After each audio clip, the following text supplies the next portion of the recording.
Alright, fourth grade, today we're going to read A Dance Like Starlight, One Ballerina's Dream by Christy Dempsey and Floyd Cooper.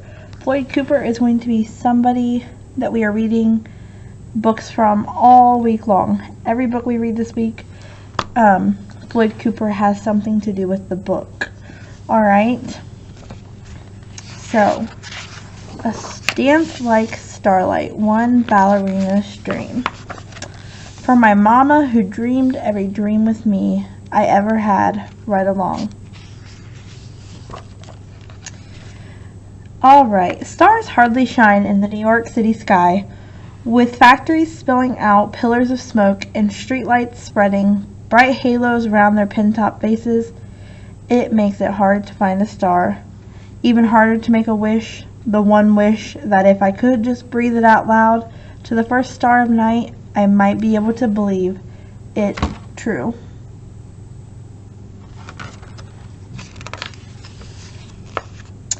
Every morning I search the sky while Mama unpins the extra wash she's taken on to make ends meet.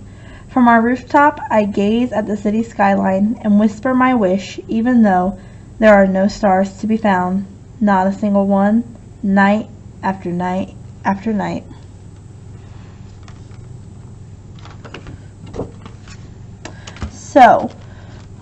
So far we know that the girl wants to make a wish on a star, but she's not able to because she can't see any stars over the city. Based on the title of this book, I wonder what wish she wants to make.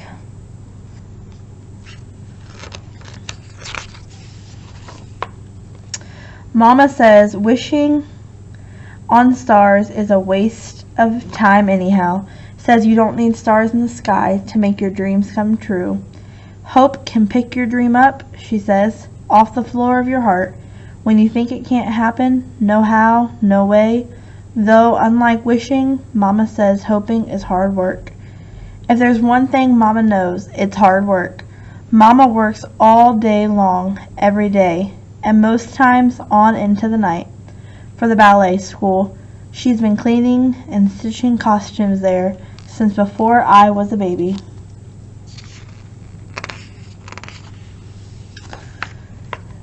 Through the years, we've spent so much time around the ballet for fittings and rehearsals and mending that before I even knew it, a dream got inside my heart.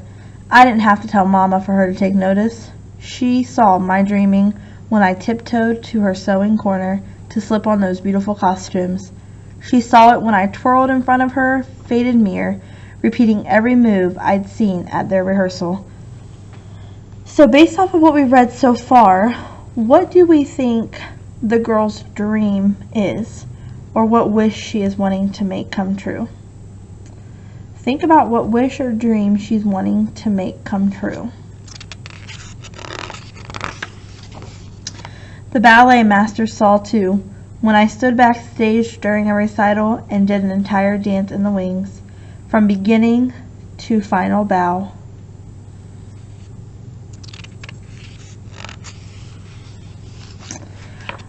I turned away when I saw him watching, ashamed how he saw me trying to do their dance. But he took my face in his hands and looked into my eyes. "Brava, ma petite," he told me. "Brava." That's when hope picked my dream up from the floor of my heart, just like Mama said, and it started growing. The ballet master made an arrangement for me to join lessons each day from the back of the room. Even though I can't perform on stage with white girls, every class I try harder to stand taller, to leap higher, to dance better.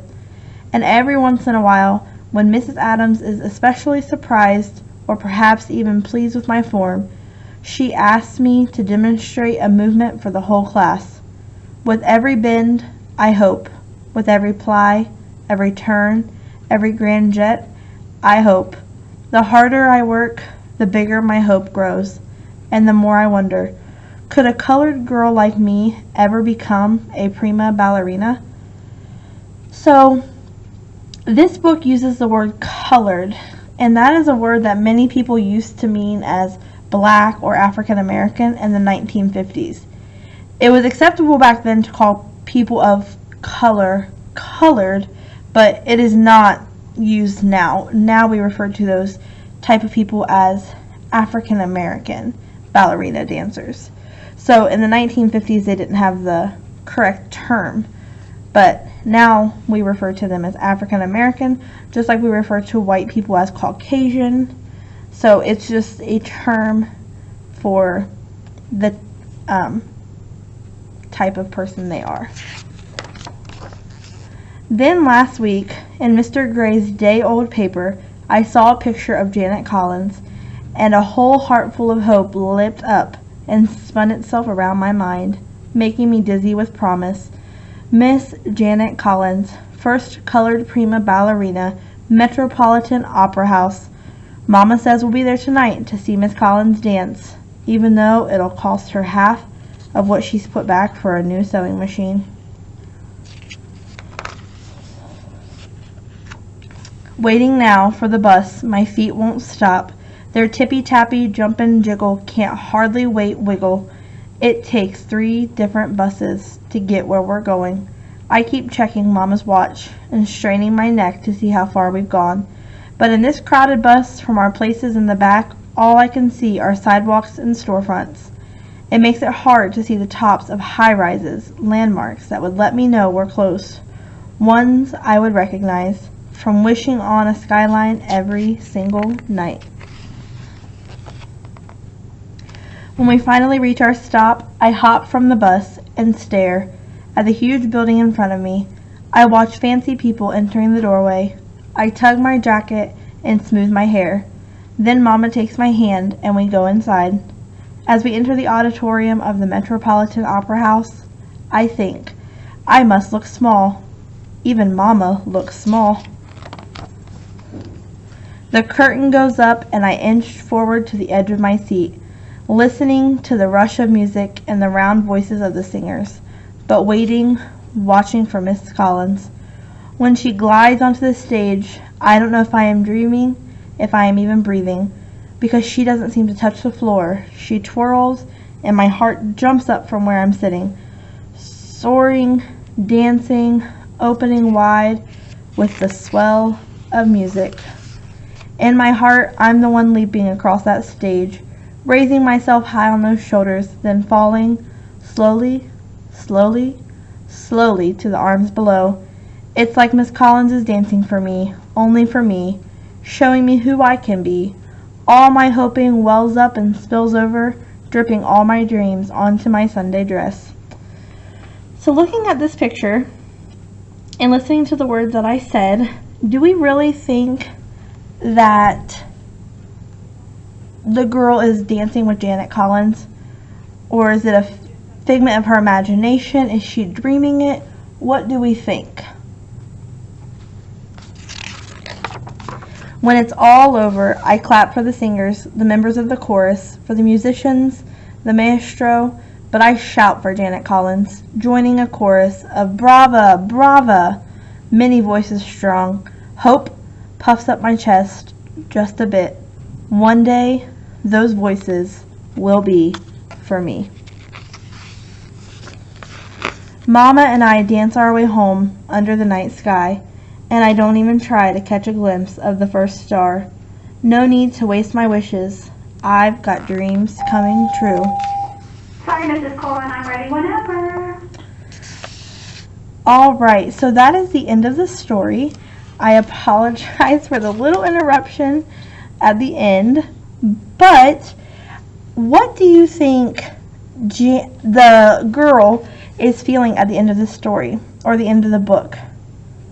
How do you think she is feeling? And I want you to notice that throughout the book, the pictures kind of spoke for us. So like here you can see that she's excited. Here you can see that she's upset and worried. The pictures and the illustrations in this story do a very nice job at kind of telling the story for us. So even if I didn't read you all the words, you could kind of tell the mood of the story or how people were feeling just by looking at the pictures. You can tell here she's excited, she's anxiously waiting. Here she's focused, in tune with the music and the dance. Again, if you look here, she looks very excited. So it's important to really pay attention to the illustrations as we read Floyd Cooper's books this week, because they really do a nice job at contributing to the mood of the story. Alright, so like always, you're going to have some questions about the book after you have finished listening to the story, and I hope you have a wonderful start to your week, 4th grade.